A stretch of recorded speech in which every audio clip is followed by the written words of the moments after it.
Good evening, everyone. What a pleasure it is to welcome Sujata Massey back with, well, she's been here many times and we loved her Ray Shimura series, but we're really addicted to Perfine Mystery. And this is the third book in the series called The Bombay Prince. And Sujata was kind enough to sign copies for us, and we only have half a dozen left. So Patrick can put a buy link into the comments field, and if you want to grab one, this would be your opportunity. I also wanted to show, before I turn this over to Nev March, who has kindly been agreed to be in conversation with Sujata, this wonderful issue of Mystery Magazine. There's a great photo of Sujata and a wonderful spread. And one of the things, ladies, I'd like you to talk about, either I can read from this or you can do it all by yourselves, is the number of books being written set in India by authors of Indian heritage rather than a colonial perspective. And certainly both of you are writing them, but there was a nice kind of roundup by Oline Cogdell, who wrote this article about other authors who've been doing the same. And I think that would be an interesting thing to write about, to talk about. And I also hope that for those who are new to Sujata's work, that Nev, you will ask her about the two Indian lawyers that have served as real Indian lawyers, that served as an inspiration for Perfine Mystery, because it reminded me reading this that India was the first country to actually qualify a woman to practice law, which is, really a breakthrough agency for women moment. And what is it, Sujata, was it in the 1920s that happened? It happened earlier than that. It actually happened in the 1890s when Julia Sarabji started practicing as a solicitor. And she first was in England, where she had studied at Oxford, and then she was in India. That's right. I'd forgotten it was that early because we had discussed it before. Anyway, Nev March is a wonderful new author. And Nev, this is so embarrassing. It's an old age moment. I am blanking on the name of your wonderful first novel, which we did an event for, which you signed for us. So please tell me what it is. Murder in Old Bombay. Not even a hard title. Oh, well. Anyway, Nev was up for awards. I think you were up for the Edgar, weren't you, for Best First Mystery? Yeah. Terrific book. Yeah. So you can see how intriguing it is that both of our authors today have set books in Bombay. So Nev, I'm going to turn this over to you. Thank you, Barbara, and thank you, Poison Pen Bookstore. I am so thrilled to be doing this with Sujata, who I've admired for a long, long time. And I absolutely adored her first two books. I couldn't wait to get my hands on this one, The Bombay Prince. And I have to admit, I stayed up till 2 a.m. reading it. I could not stop. So Perfine is fascinating, Perfine Mystery. And Sujata, thank you for allowing me this opportunity to ask you a few questions, and we're going to have fun today. Yeah, thank you so much for agreeing to be my interlocutor, because it just, I feel like we are sisters on many levels, and so are our characters. In many ways, yes, absolutely. So let me ask you a few questions first about just writing historical books, because it's hard. It's probably one of the hardest genres there are. Mysteries anyway are difficult, and then we have to weave in historical facts. The burden of trying to weave causality and reality altogether is quite hard. So I usually ask myself this question, right? I write historical fiction because certain eras, certain events fascinate me. And then I try to figure out what ordinary people might be going through during those times. How would you answer that question? I write historical fiction because... Well, bluntly, I write it because I was bored writing contemporary mysteries. I got, after doing it for 15 plus years, it just wasn't the kind of challenge that I was looking for. And I was reading widely, and I was really connecting with historical novels, mainstream novels I read that were about important times, but told a story through the lens of families at that time and domestic life. And, I think of Lisa C., and her book Snowflower and the Secret Fan, or I think that's what it was. And that was just talking about two women and their relationship with foot binding, that they, and that tells the story of the time. So I wanted to do that kind of thing. And first I wrote a standalone historical novel that was set in India. And I really enjoyed writing that book very much. However, I couldn't figure out how to make it into a series. And I missed my world of the mystery bookstores. And I loved writing historical fiction because it was like becoming a writer again. It was like a whole new voice, a voice that was appropriate for the time. You know what I'm talking about, Nev. You do that really well. You know, the slang that you use, your narrators, just the whole choice of the language. And I found that so exciting. So I came because I was bored, and I stayed because it was fascinating. Love it. And clearly it shows because each part of the book pulls you into the next and the next, and then there's all these questions that you keep layering on. So it, whatever you're doing, the juice is there. So let me ask about this book, because parts of it really happened, right? So some of this is fact, and then some of it is fiction. What part is fact? Yeah, that's very tricky for readers. And I know as a reader myself, I want to know what are the real parts and what are not. And so, and I do talk a little bit about it in the acknowledgements. Prince Edward, who later became King Edward VIII, who was briefly on the throne in Britain in the 1930s. 36. Oh, great. Okay. Thank you, Barbara. Briefly. So 1 year, very brief. When he was this attractive 27-year-old man, bachelor, he was sent to visit India and other colonial holdings, you know, along that route.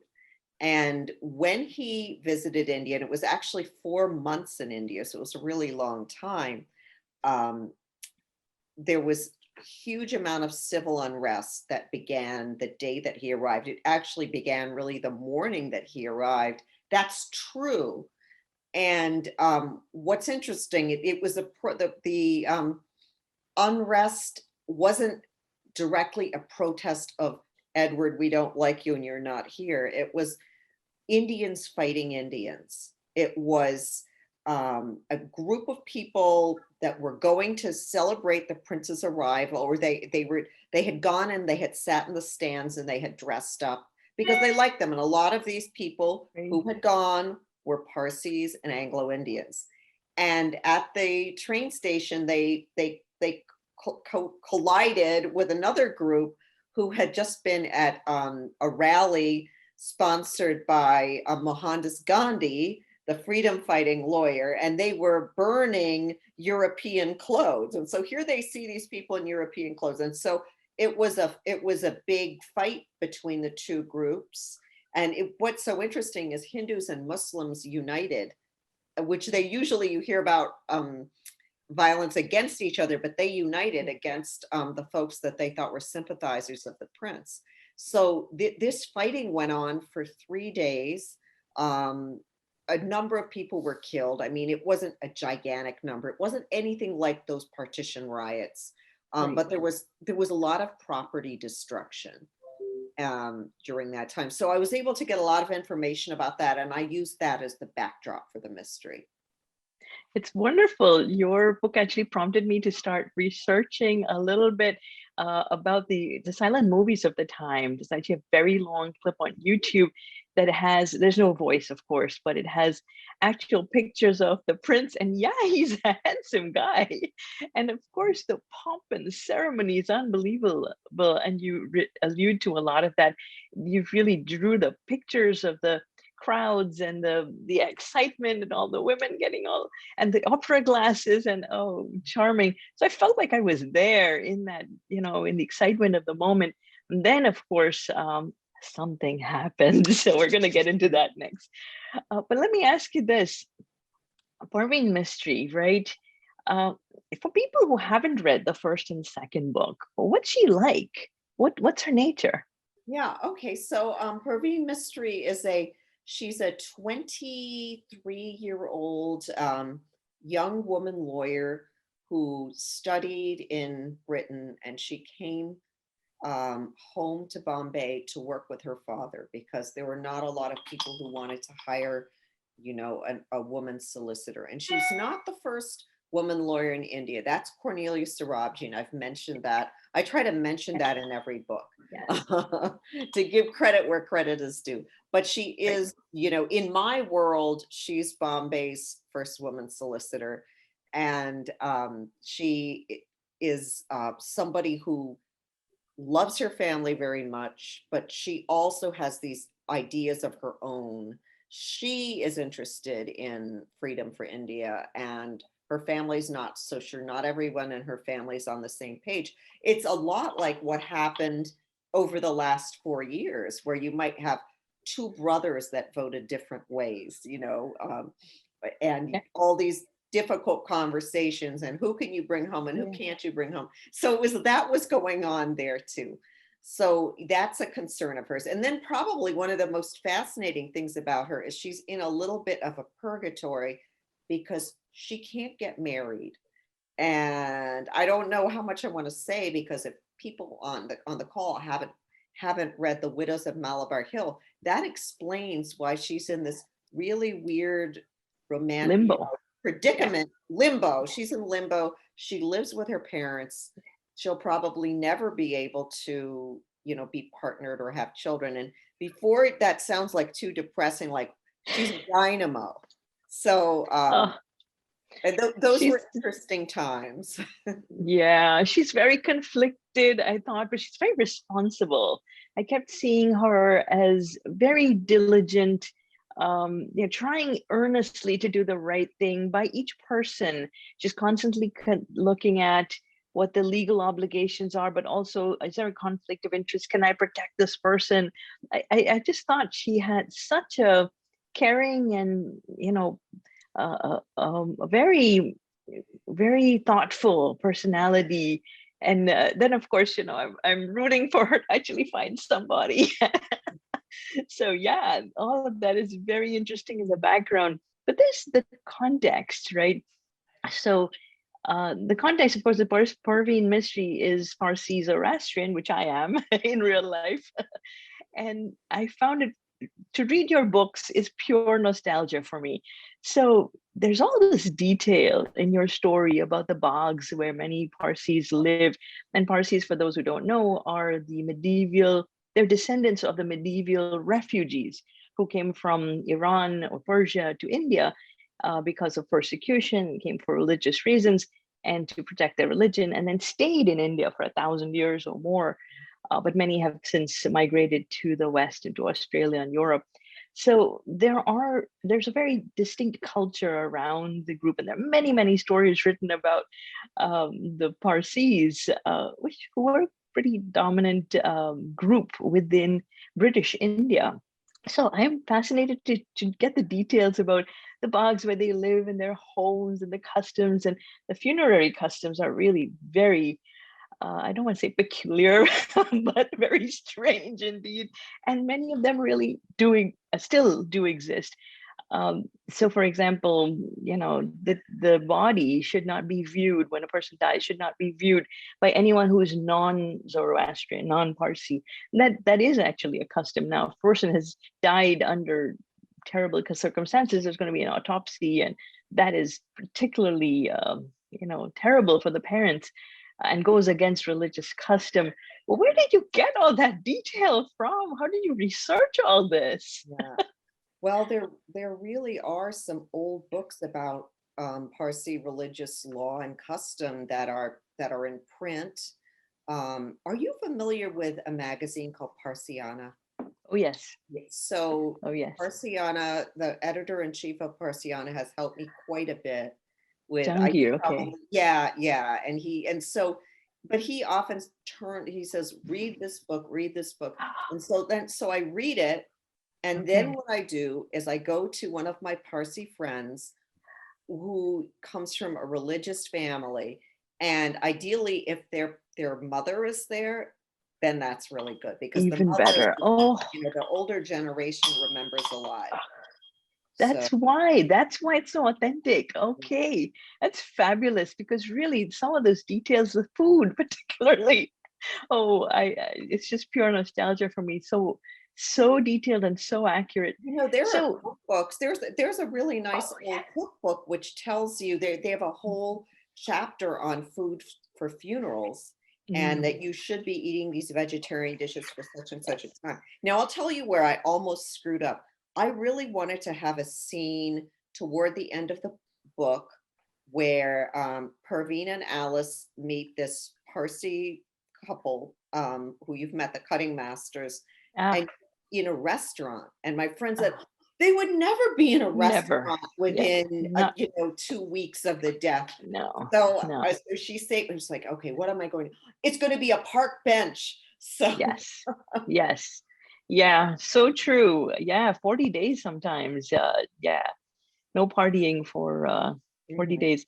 Yeah, so true. So a lot of those details. There's this character Bapsi Mai, and so she is a Franey cutting master, who is the girl who dies within the first couple of chapters, and Franey cutting master's grandmother.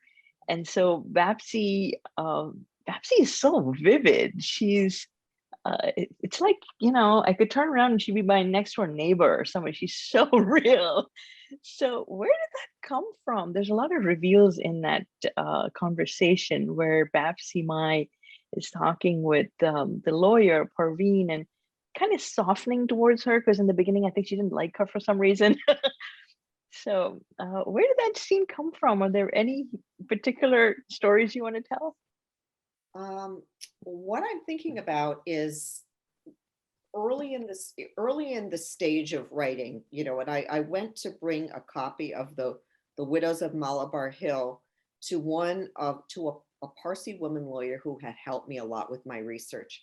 And she said, I'm away from home right now, but you can drop it at my house. And she lived in a Parsi bog. She actually lived in a Okay. colony. So I went with my driver, who stopped at the edge of the colony. And these colonies, to tell folks that they're just beautiful. It's sort of like it's like a little neighborhood of housing. And usually they're like apartment blocks, but they're just beautiful, usually beautiful apartment blocks with verandas. And a lot of them were built in the late 19th and early 20th century. High ceilings, beautiful stairs, usually well kept. It depends Mm. on who, was in the house. Sometimes you could have half good, half bad. But when I was walking in carrying this book, obviously a newcomer, there was a lady who had her curtain open, and she was staring at her window and just Oh yeah. staring at me, staring at me. And Oh then as I yeah. went through the colony, more and more of these curtains were being drawn, and people were looking. Then someone came out, and it turned out it was the neighbor of my friend, and he was happy to carry the book, keep the book for her.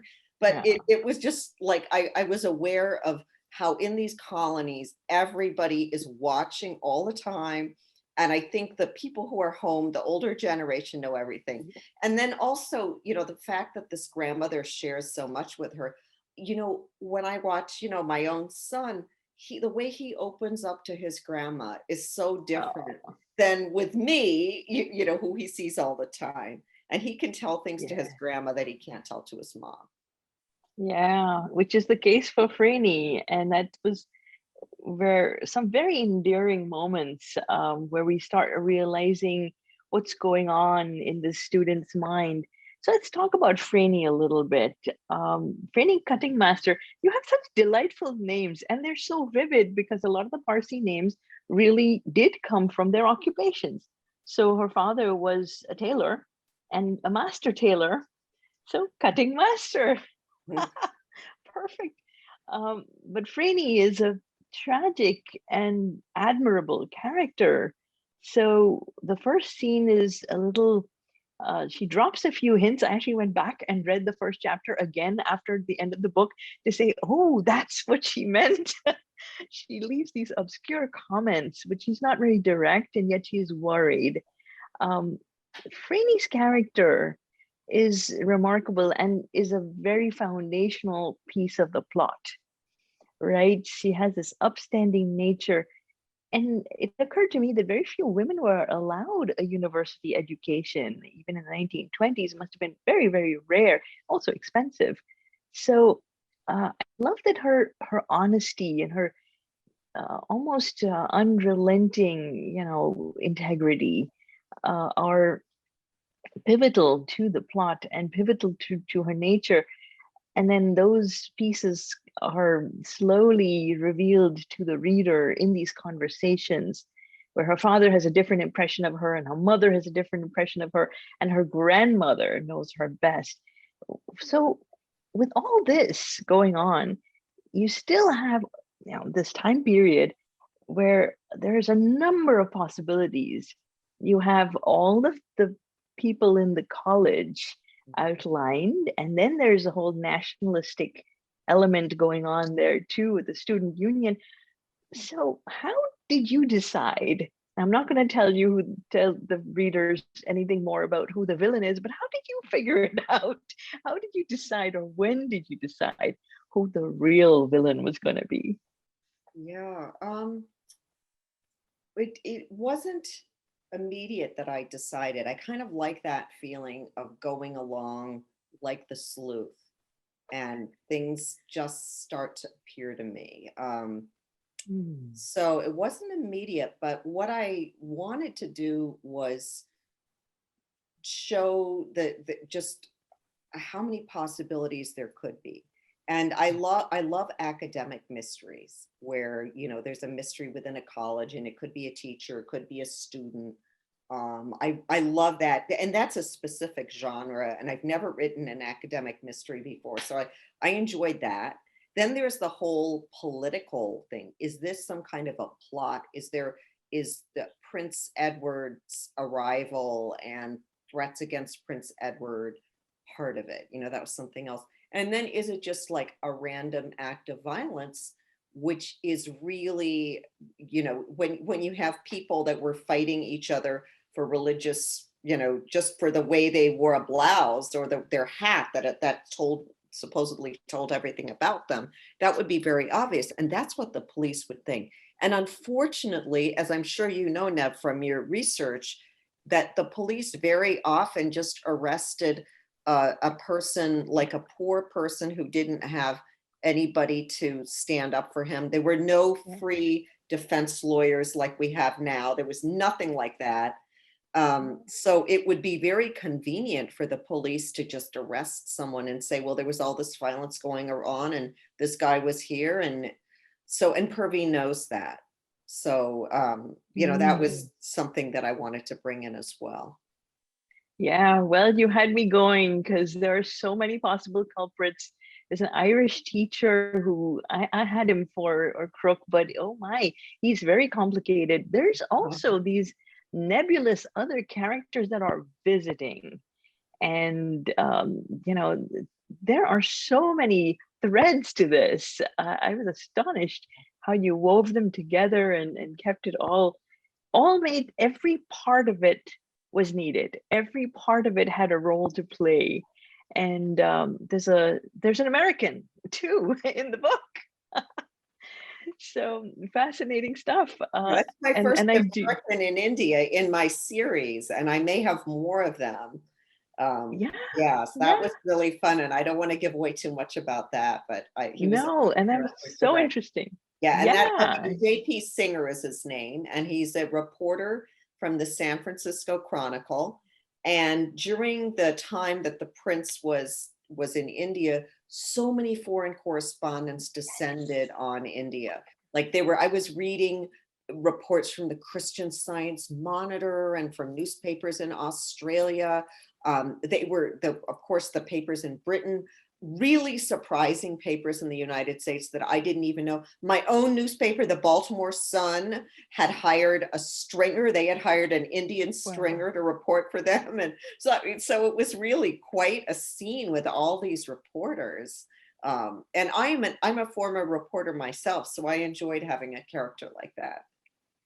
Yeah, and sure, there's scenes where Parveen's brother, Rustam, is out and about, and she hears about all these dangerous, very dangerous things that are going on. And the reporter and the brother narrate some of those horrendous incidents. There's also some fairly harrowing experiences that Parveen goes through in the book. And I was, at one point I went, wow, if this is the beginning, what's going to happen at the end? So you kept the suspense, the juice really going there. So was there a moment when you were writing it that the story just clicked for you and you said, that's how she figures it out. This is the piece of the puzzle that makes it all work. I'd like to say, I think she starts to figure things out toward being in the library, when she's at the Asiatic library. So I don't know, maybe toward the middle of the book, I think I know what I want to do and where I'm headed. It's not like it's a process, and I think the subconscious is telling me things when I don't quite know. And then often I go back and I realize, oh, I can drop a clue here or there. For example, you said you went back and you read the very beginning of the book, the interview which Franny has with Parveen in the office. I added things to that interview. It wasn't like it was all, she was giving all these hints there. It's like, oh, we need a bit more of a hint of something there.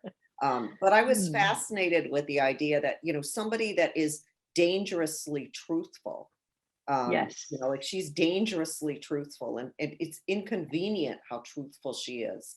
Yes. And the reason she's so truthful, is that she held back from telling her parents something, and her brother got very badly, hurt, let's just say, because she didn't come forward. So after that, she just kind of went the other way. Yeah, dangerously truthful. Oh, that's brilliant, because that really captures her so well. And tormented, even, because she does realize the implications. She's not doing it blindly, and she is also hiding things, so many things. So very interesting indeed. So let's talk about writing process, because you mentioned that.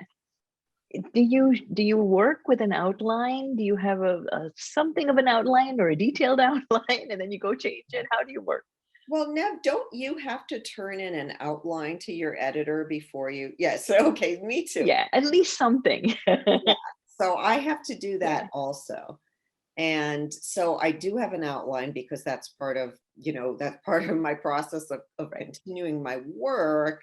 But usually what I know is I want to write about a theme. Like I knew I wanted to write about the prince's visit from the first time I heard about it from a historian friend of mine. And she said, oh, and that there were riots between Parsis on one side and Hindus and Muslims on the other. And I said, wow, I didn't know about that. That's during Parveen's time frame. And oh, I've got to do that. So that's sort of how I go into the book.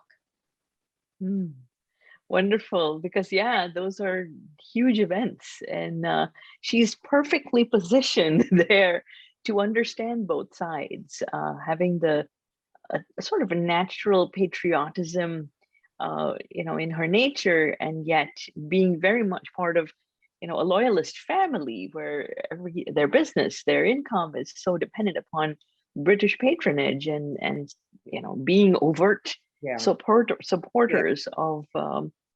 I think it must have been very difficult to tread that line, and you show her quandaries.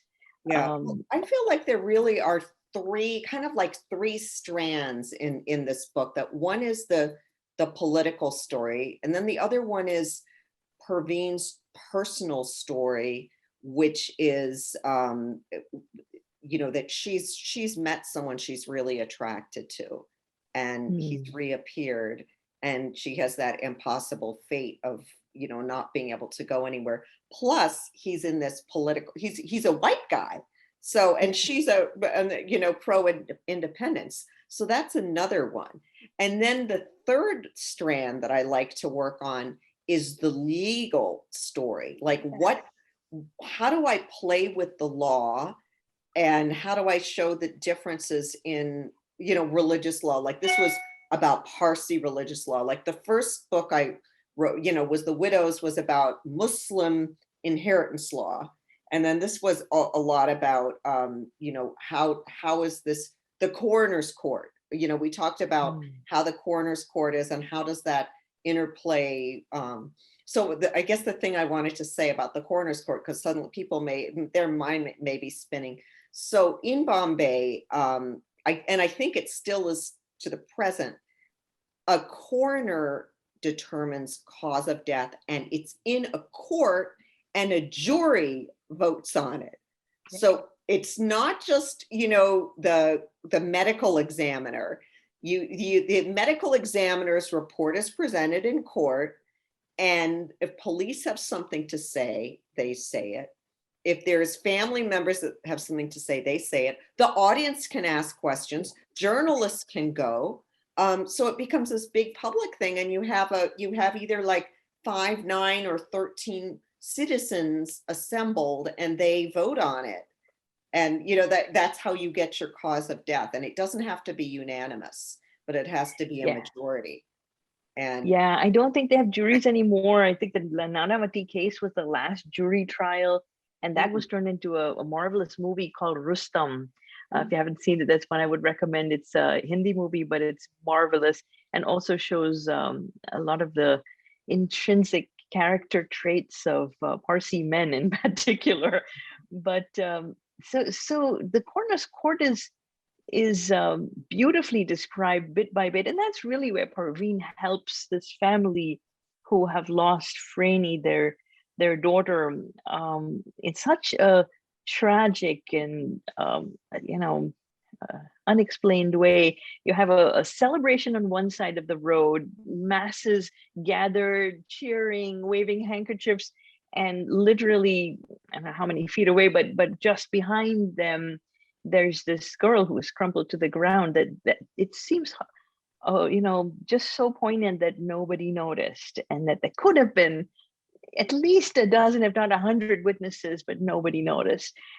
Everyone was paying attention to, of course, the prince's arrival, but the tragedy of that and the poignance of that, and then the family that the couple that has lost the child is very interesting as well.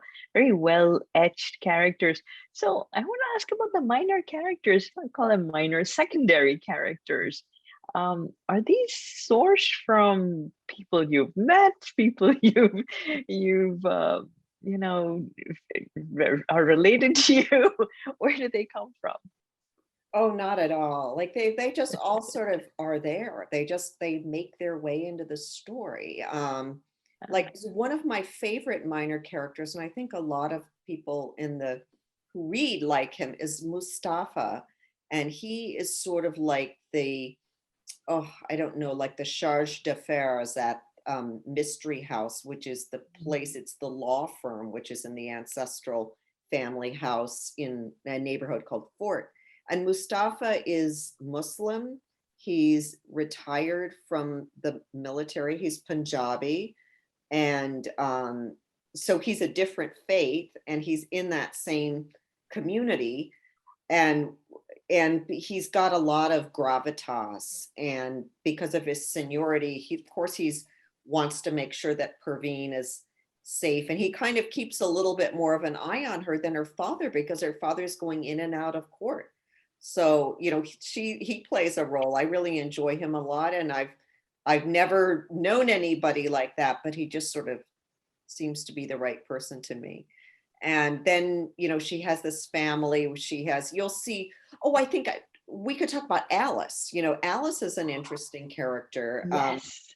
Perveen has a British friend called Alice Hobson Jones, who she's known since they were at St. Hilda's College in Oxford together.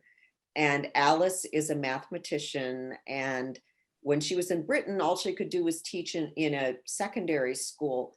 But because she's in India, she has the ability to teach in a college because she's British, which is desirable, even though she's a woman. But she has a difficult situation because the men in the college that aren't particularly collegial toward her. And a lot of the Indian faculty think she's spying on them. So she, she has a difficult situation, but she's a lot of fun, and Perveen loves her very much. And so she's there, and she'll be there for a long time to be. Oh, she gives Parveen, useful bits of information just at the right time. And of course, Colin Sandringham gives her some pretty useful pieces of information as well. Is he based on anyone? Was there an actual character that accompanied the prince's entourage at the time, or anyone like that? Well, there were, I fortunately, the the prince's people had these extensive records of everything he did every day. So whenever I say the prince was at the Seaman's home or the prince was at the Oriental Club, it's completely true. Like that's the most accurate thing in the book, is everything the prince did. And he did. There were hundreds of people that traveled with the prince. So there were a lot of people. And it turned out that Prince Edward really was at Oxford during the same time that my characters were there. So I just chose to put him at the same college as Colin. Colin is a fictional character. He's a young ICS officer who Perveen met in the course of work. However, he was at Oxford, and he remembers, if you're a person of color or you're a woman, it's like everybody remembers you. But when you're there, it's like there are all these other people. You don't remember them, but he remembered her. And he said, oh my gosh, you were at that card game. Remember the card game? And, I played cards a few times, but I don't remember you. So I kind of had fun with that. Indeed. And yeah, there's it's very promising. Let's put it that way. Very promising indeed. There's a lot of interplay, a lot of undercurrents there. There's, the actual prejudice that, for example, Mortimer, another character who's responsible for the prince's security, shows towards the Indians, and the Indian characters, and the student as well. The student who is trying to protest. There's a student who's trying to protest the prince's visit, and that confuses the issue a little bit, but also ends up being pivotal to getting some answers for Parveen. So there's all that. There's actual prejudice, and then there's presumed prejudice, where at one point the father, I think Parveen's father, make some remarks about too good to eat with us, huh? Something like that. And I wondered, how much of the racial interactions could have been real prejudice and real insults and cutting people off, and how much could have been perceived hurt that maybe was unintended, because there's layers there. Yeah. So another example of that is that character Dinesh is a male student at the college, and he and Frenny were together in a student organization called the Student Union. And there really was an activist student group called the Student Union at Wilson College, which is the middle for Woodburn College. You probably guessed that. Yes. The description was unmistakable. Assumes, because Frenny is a Parsi, that she really isn't in the movement, or he says, you just can't be in the movement. And then he sends her to try to get legal advice, because he figures Parsis have money, and put that on her. If there's any charges, she'll wind up paying. So there was a prejudice there too. And I think that so often, because we do that, and I just mean we as a society here in 2021, we just miss out on so many opportunities to have friends and to have things go easily. And so many times we're wrong, so many times we just look at someone's face or the way they dress, and we treat them the same way that people did in 1921. Yeah, or their name. We make assumptions based upon their name. Well, that's true. Not only names, but the way people dress and so forth. But I'd like to interrupt and ask you, one of the reasons that I really love these books, not because I have any native Indian heritage, is because of the landscapes. I mean, why Bombay? India is a whole subcontinent. And, it has a zillion, I mean, it's even more, we think of California sometimes as it could be a whole country because so much of it is different. Well, in India, it is vast. And Bombay seems to be, for some reason, a particularly good choice, which you could go into or not, for setting these. And so within Bombay, in the first one, in the Widows of Malabar Hills, you talked about a specific neighborhood and culture, Muslim in Bombay. And then you went to a princely state, Sadapur, which, still existed, despite the whole the whole thing when the British government took over in 1857. I've always thought that the fact that the British ran India as a colony through a private company, a shareholder company, the British East India Company, is just so astonishingly British, because they have this whole kind of amateur, not professional approach to much of life. But the Indian Mutiny forced the government to take over. Victoria became empress, but there were still princely states. So you make up one of those and take us there, which I like. And now we're back in Bombay, but you've taken us deep into the Parsi community. And I was so fascinated with the entire funerary culture and location that I wish you'd talk about it a little bit, because it's probably being edged out by development and modernism. So Sujata, why is it that you chose to write about the whole Parsi funeral? I don't even know what the word is to call it, culture, I guess I could say. Yeah, well, I think this question of why Bombay is such a great setting, I want Nev to answer that too, Okay. because we probably both have different things, because of course you grew up there and I came to visit it much later as an adult. Well, one of the things that is really it's a big challenge for me is I can't go into places where these funerals are held, and I would not try to do it. I don't want to endanger, my precious relationships. And right now I've been reviewed very well by Parsis, and I have a big Parsi readership. So I don't want to do anything. I don't want to, I can't go into the Tower of Silence, this sort of Dungarwadi, the whole compound. I can only talk about it from the outside. So it was a little bit challenging to do it, only talking about it from the outside.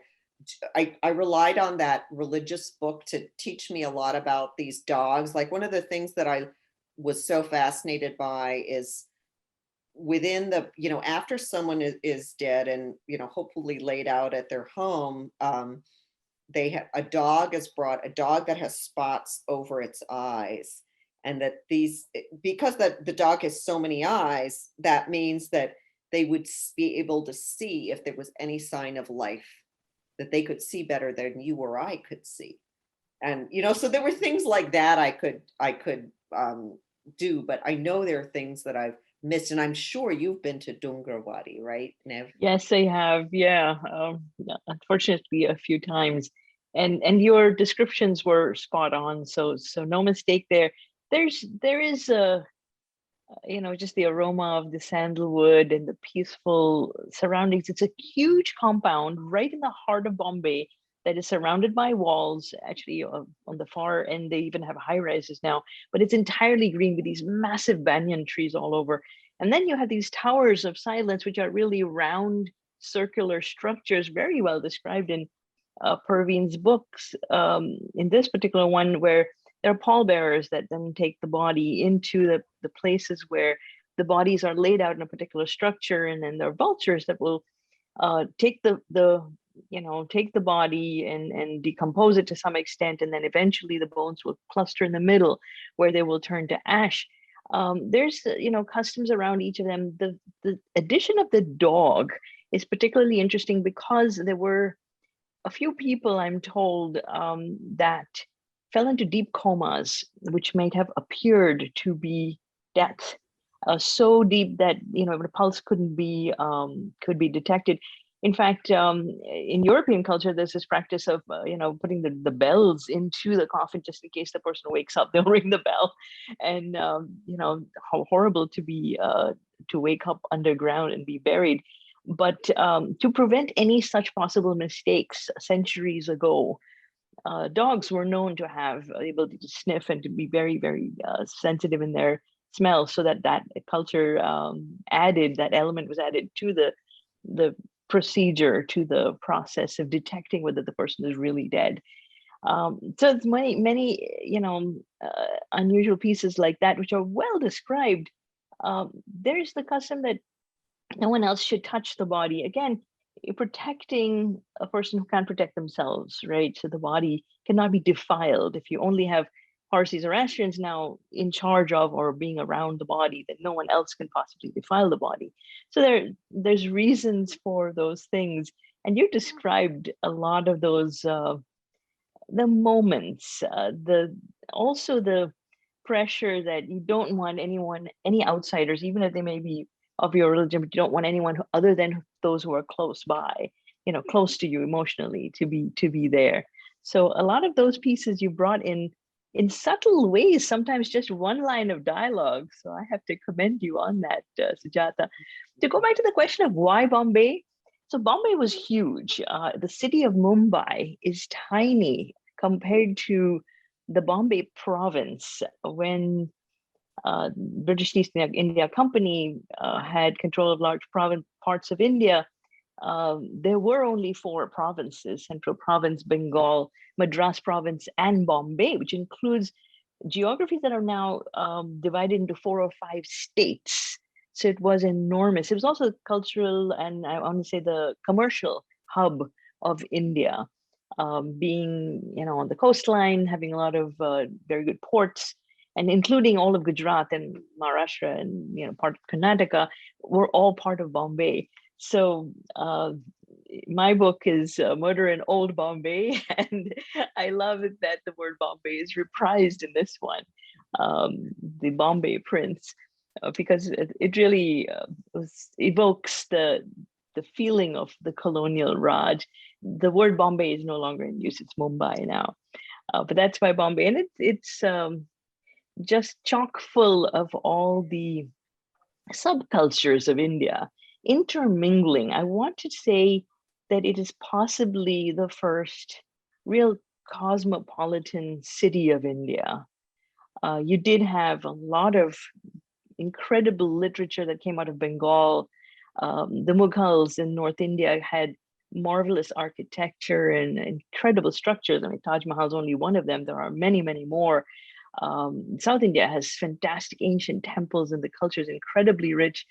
Also in religiosity, this is marvelous religious traditions there. But if you want a melting pot, then it's Bombay. So that's sort of my answer to why Bombay. So let me ask one last question, because I've been struggling with this myself a little bit, Sujata. I'm writing the second book, something of a sequel to Murder in Old Bombay, although it is very different. A couple of characters are in the second book, and writing a series is pretty difficult. So how do you find new ideas that are at least as exciting as the last? Because Satapur Moonstone was pretty exciting, and here you have clearly upped it, up to the not only the danger and the suspense, but also the complexity, and the stakes are higher, in the sense that this is now about the nationalism and the independence of a country, not just one student, but the entire era is different. So how do you keep it fresh and come up with ideas for the next book? Yeah, well, the thing is, when you're writing a series, your reader wants to enjoy that book as much as the one before. And so you're bringing the same main character, usually. Sometimes there's a series where it rotates, like Tana French, that people play different roles. But so I feel like there's a responsibility, that I have a responsibility to keep the tone of my book the same. Like, I'm not going to have an extremely graphically violent thing. So one of the things I think about is that I've just become so familiar with the tone of my book, and the voice, that's not hard to deal with. What I just look at what the actual history of the time was. What were the different things happening in 21 and 22? And sometimes, I have such smart readers and of all ages, and sometimes they come and they say, look, I'm working on my thesis about X, and did you know this stuff was going on with women in the 1920s, and why don't you write about that? And so, like, I have people that want me to write more about sexual health. I have people who want me to write about drugs. I have all kinds of people with interesting ideas that you wouldn't necessarily read about in a history book, but Yeah. these people that are writing these masters and these PhDs, that they're digging for things that aren't there. They're trying to help us all understand more about why things happen. So, those kinds of friends have just, they just, well, and having relationships with people like that is very inspiring and leads to more ideas. And usually when I have a theme that I want to write about, and so specifically my next book is a mystery about women's reproductive rights, childbirth, that kind of thing. Yeah. And I know that who are the characters in my book that these issues would be important to. And so they're going to play a little bit more of a role.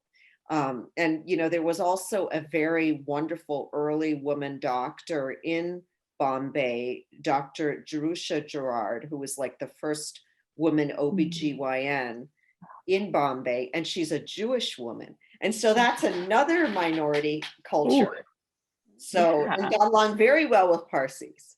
So, so I'm really excited about, connecting my research about her with this next book. So What let's about, talk, Fantastic. yeah, sorry, Go let's ahead. talk for a minute about other people who are writing books that are set in India from what do we call it today, an authentic Indian perspective. And I mentioned that there was this wonderful article in Mystery Scene, which named a few. I'm familiar, for example, with Aber Mukherjee, who's written several books and won lots of awards for it. And then there was somebody who won, I think, an Edgar for Best Paperback Original. Do I have that right? wasn't the best novel won by someone, best first novel? Here we go. Yes, It was like, Best novel. fantasy. Yeah, YA fantasy. Well, it's called Gin Patrol on the Purple Line by Deepa Anapara. And it did win the best novel. And I have to say, to my embarrassment, it was a book that had never come to my attention.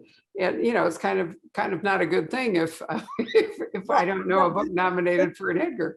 the thing about that book is it was marketed as a literary novel. It was never marketed as a mystery. Really? I haven't read it yet, but I gave it to my sister for Christmas. So I need to read it. But were you in the same category, Nev, when you were competing for the Edgar? I believe so. Different category. It was the best. It was first novel, so it was within the debut books, or 5 books listed for debut. Best first novel, Edgar, right, is what you were. I think that was it. I have actually the whole list here if I wanted to. I've heard it's really good. It's contemporary. Yeah.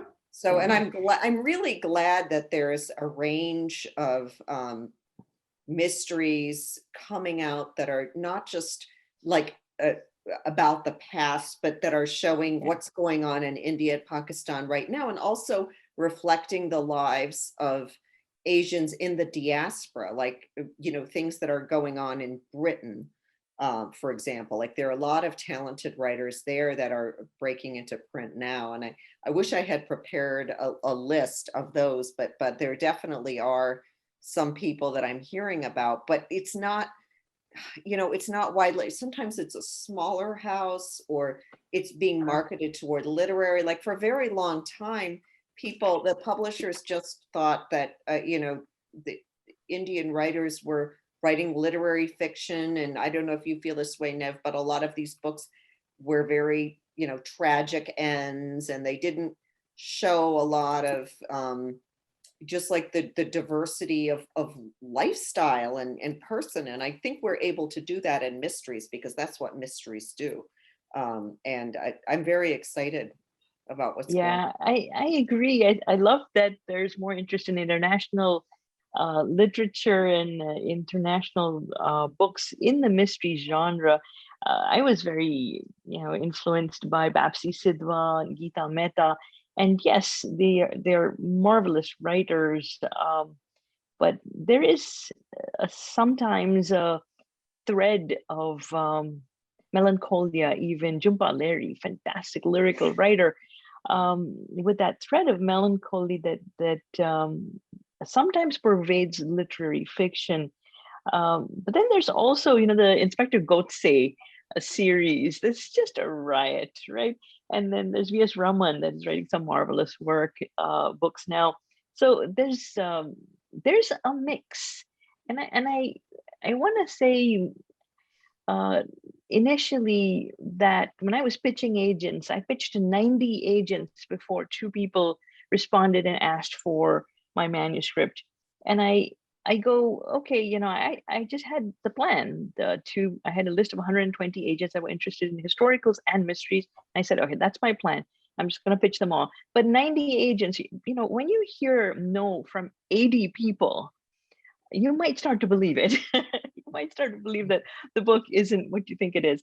And that was discouraging. And I want to say that part of that is because that the publishing industry is looking for something new, yes, but within an area that is already well defined, because then it will sell well. And so I want to encourage publishers and agents to be more adventurous. Every single agent has up on their lists that we're looking for new writers with a good voice, a strong voice, and so surprise me. But when you do surprise them, frequently they're not biting. So to encourage them to just be more open and allow for a little difference, because when you're writing an African writer or an European writer even is going to use language differently than an American, and that should be the case. If we iron out all our differences and make it completely I don't want to say Americanized, but squash all the exotic components of it, you're going to end up with a more boring book. So it's encouraging. It's harder for a big publisher, to I think small presses are really the place, that a lot of this. I've always been a big supporter of Sujata's publisher, for example. I think Soho has done remarkable things, with international crime. They've done more American crime recently, but originally they only published books that were in the mystery line that were set outside the United States. And then they published an Alaskan book, which I thought was hilarious in a way. I said to them, wait, is Alaska, really international, or is it actually American? Mm-hmm. So Sujata has a whole series set in Japan. Did you find that there was a difference the first go around, I want to say, versus this current, with the current series? Oh, in terms of perceptions about, yeah. So the first book, Perception, which I wrote a series set in modern Japan, and the first book is called The Salaryman's Wife, and it was published by HarperCollins, and most of them were published by HarperCollins, not all of them. And the reason that they took it was because they had success with another mystery. They'd taken a risk with a book called Shinju by Laura Jo Rowland, which was a medieval Japanese mystery. And the reason that Shinju was taken was because Shogun had been an important series, that James Clavell book became a TV series. And then, so there was interest in Japan. And what I was aware of when I wrote that book, and first of all, I wrote that book because I lived in Japan and I enjoyed it, and I couldn't think of anything else I wanted to do. I mean, it just seemed like this is really, I just want to share this experience, though it was by no means an own voices book. So they, they were, I was aware in the 1990s that certain countries were cool by American standards. And Japan turned out to be one of those countries, because everyone thought they knew a little bit about Japan. Everybody felt like, oh, I know this about it, or I've had sushi, or, so that there was like a little bit of a way in. And if you think about it now, everybody knows a little bit about India. Like, everybody has seen, they know what mendi is, they know what chicken tikka masala is. People feel they know a little about it, and that makes them more open to it. So the harder it is if nobody knows about it. And I've also heard that there's some countries, and another big problem is there's great language or great literature that is not translated into English for the editor to read it. So for example, a great mystery is written in Japanese and it's never been in English, and somebody has to decide, like, we can't afford to get a translation to decide whether to take this book or not, or ditto for German. So things don't make it because it's not easily accessible, because there may not be, there are more editors that are reading French or Italian maybe. So, but there is a nice story about this big Japanese book, a really wonderful book that my editor took. And I think Barbara, you probably know the title of it. I read all about it. It's over there on my shelf in a black thing, so I can't read the title from here. Yeah. But your editor also speaks Japanese, which, is an area of interest for her. So that would make it easier. I mean, India has a lot of, huge number of English speaking, people, authors, readers, and so forth. They have several major literary festivals, Pune Literary Festival and so forth. So I think because of the language barrier may not be so severe in that sense. But you're right. I think people do know an awful lot about India as compared to maybe a small African nation or something else. We don't know much about Sri Lanka, for example, as compared to India. And then some of it's just countries get a bad name. It would be hard to write a really successful Iranian series, maybe at the moment when everybody's cross. I don't know. It comes and goes. I can remember when, writing a book set in Africa was going to just fail. And now there are Multiple. Yeah, so it's all a fad. Publishers want things to succeed, but they don't want to be the pioneer. And so, it's really lucky when somebody comes along and does something different that is really successful. And then there's an entire train that follows it. And then, so the question I am most often asked is, what will be the next big thing? That is what everybody wants to know, because, you get overly familiar in a hurry with something that has been successful.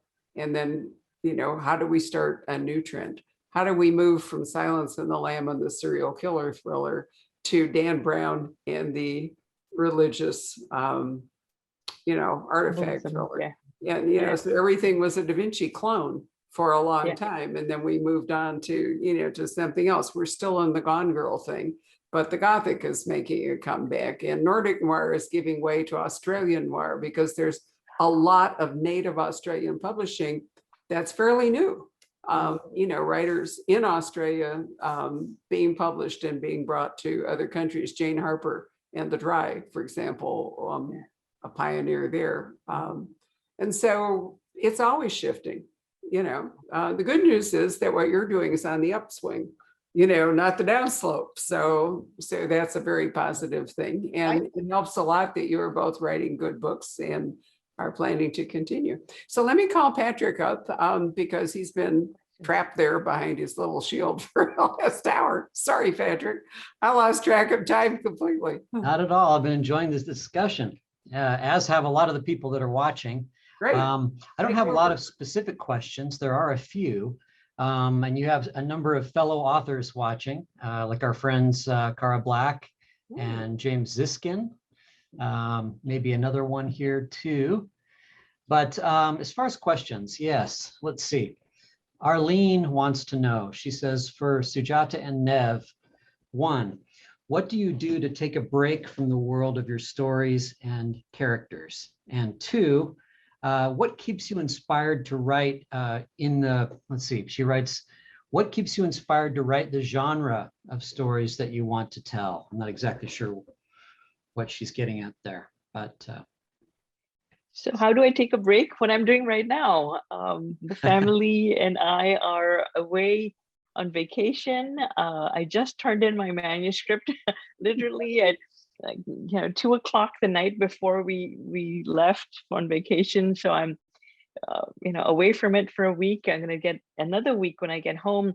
I'll get another week distance. It'll be very hard, but that's my plan, is to not look at it for 2 weeks and come back to it with fresh eyes and go through the whole thing with a fine-tooth comb, reading it aloud and making all my revisions and edits. Most of the revisions are done, but now the editing phase begins. So how do I take a break? I play piano. Preferably not when people are on Zoom calls, because everybody's working from home right now and they don't appreciate the piano practice above their heads. But I go for walks and spend time with the family, really. I do enjoy cooking, which is a good thing because we've had to do a lot of it. But we're now also getting out and about a little bit. So more opportunities to get a little bit of a break.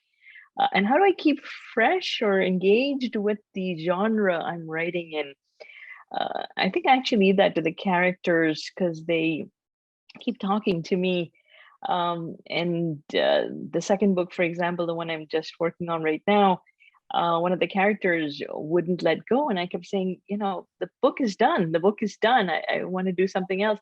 But the characters kept insisting that there was a part of the story I hadn't told. So even though it is a sequel, it is a completely different story and a different mystery that is set in 1893 at the World's Fair in Chicago. Ooh. So that's the one that I'm working on right now. And as for after this, I have no idea. I just know that one of the characters is going to bug me. Now that's the Devil in the White City World's Fair, is it not? It is indeed. It is Aha. indeed. Yeah, my book has nothing to do with H.H. Holmes, the serial killer, but just that time period was such a incredible moment when you had, the Gilded Age, so incredible wealth, but also you're talking about Chicago, which had just had enormous upheaval with labor riots, in fact, and incredible poverty. There was the crash of 1893 going on, so bank failures, people going broke. And then just, the cholera, you had right in the middle of the enormous number of 27 million people visiting the World's Fair, you had cholera outbreaks as well. So just a lot going on right there. And the crux of it for me was really just that at the same time, at the same place, you had the first Parliament of World Religions, where Swami Vivekananda spoke about Hinduism to the American public for the very first time. And the same city, the same summer, you did have the World's Convention of Anarchists in the same city. So just a perfect scenario for me to write. How about Sujata? It sounds like you fell in love with an event. So I guess I'm going to start the other way. So I'm going to talk about what keeps me engaged, and really reading. If I can read something that was written at the time, and I don't mean like I read a book that was written, 10 years ago about that time, but I read fiction that was written at that time, or I read a book about India. There's a book I'm reading right now called India Sex Problem. And it's about, the birth rate and birth control. And it's all told in this really old fashioned language. And, so I'm really enjoying that. I also sometimes I can find a program on Netflix that is just right. There is a series called Tagore Stories. Ah. These filmed, each episode, it's like 1 to 2 episodes are a retelling of a Tagore story, and a story by Rabindranath Tagore, and he was like a really popular writer in probably, I would say, 1880s through maybe 20s or so. Even He did a later, lot of yeah. things, but Mhm. these stories and the sets, it just fills me up. It's sort of like taking a trip back. Oh, and then of course going to India when I can.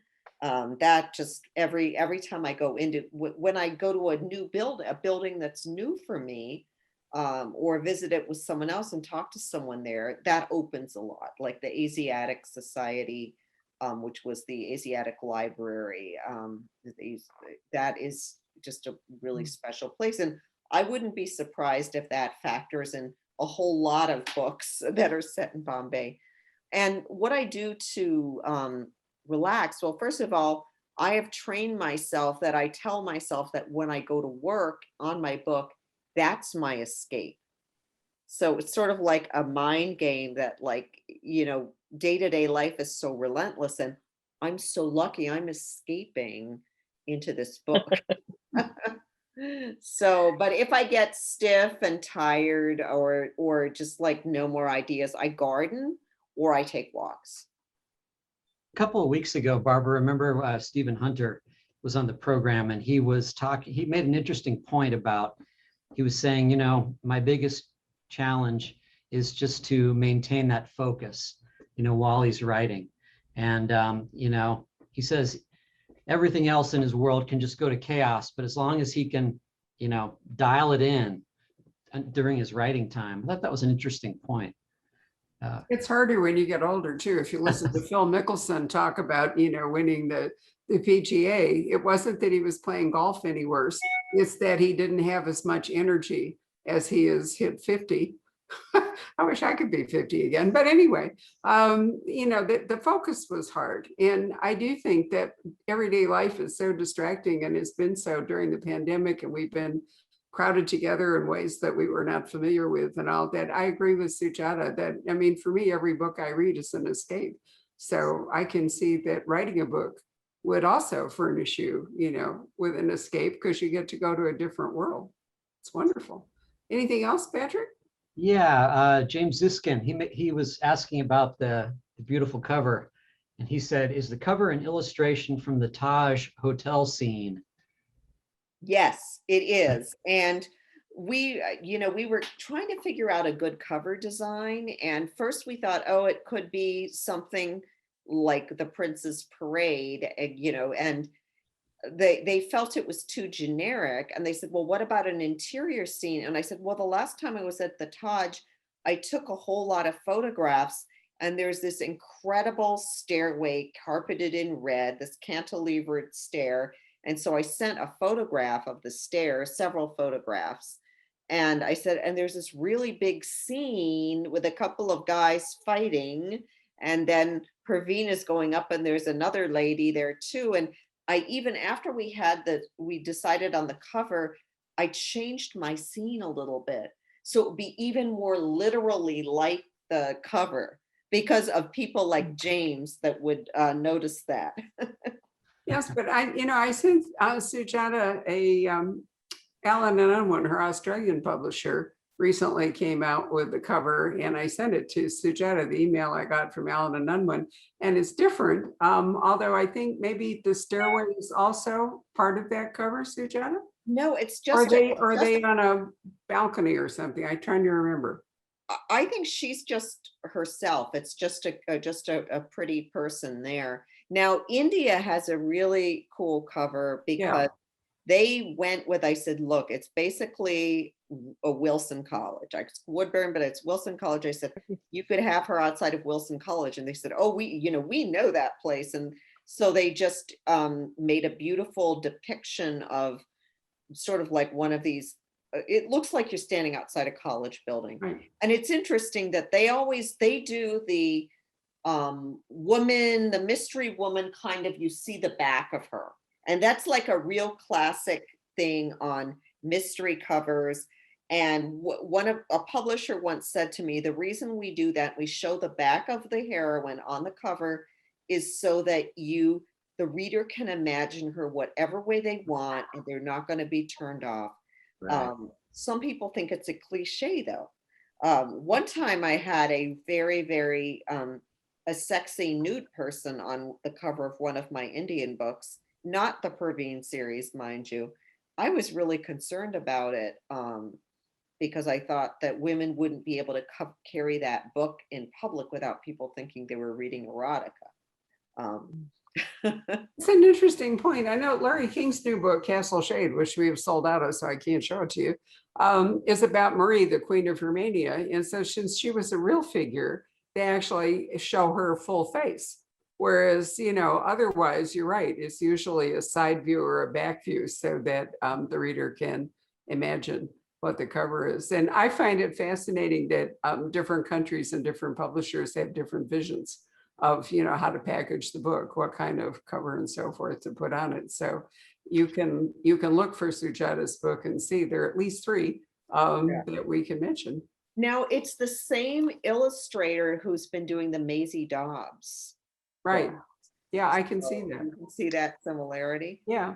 And you have, do you have a British publisher? I'm trying to remember. Did I No, see? I don't. I don't. You have a don't. British I thought for some reason I'd seen a British cover.